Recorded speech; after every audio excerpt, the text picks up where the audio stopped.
Amateur sports were notified of their funding for 1994 at the end of September, about 3 months late, 6 months into the fiscal year. To have them held off until the end of September caused a little bit of concern in that we're just about to gear up for our winter programming, and not knowing how much money we had to spend federally, which is the bulk of our program funding, we were starting to sweat a little bit. The reason for the delay was a legitimate one. The minister in charge of amateur sport had to examine the CalBest report before doling out the dollars.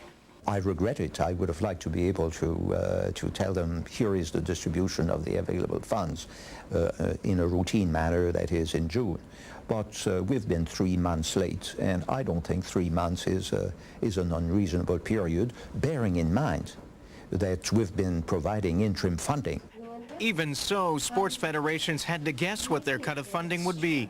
And summer sports failed to find that out until after their season ended.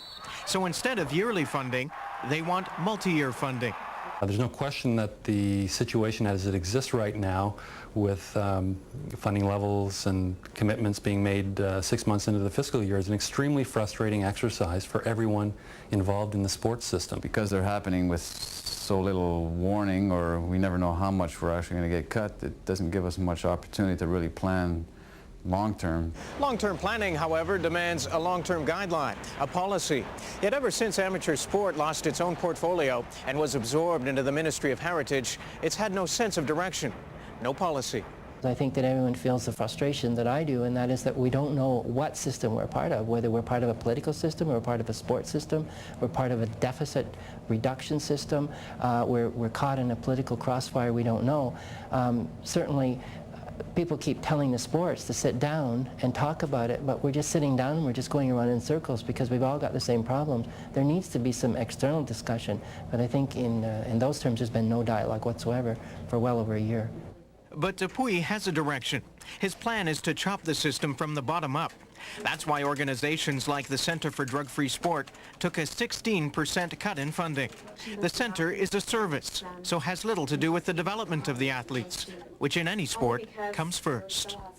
A reduction in funding at this time of this magnitude is not going to contribute to the solution, and is not likely going to contribute to what athletes consider to be, the kind of sport that they're looking for.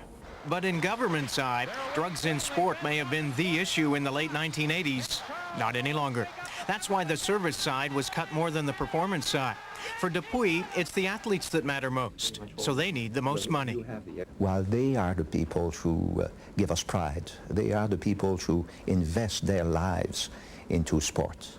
And this is definitely my priority. And as such, the government's priority. National pride and prestige is the new motivation for funding. For example, the national cycling teams had such spectacular seasons, the program was cut by 4% instead of 10%. I also have a strong priority with people who have been disadvantaged in the past.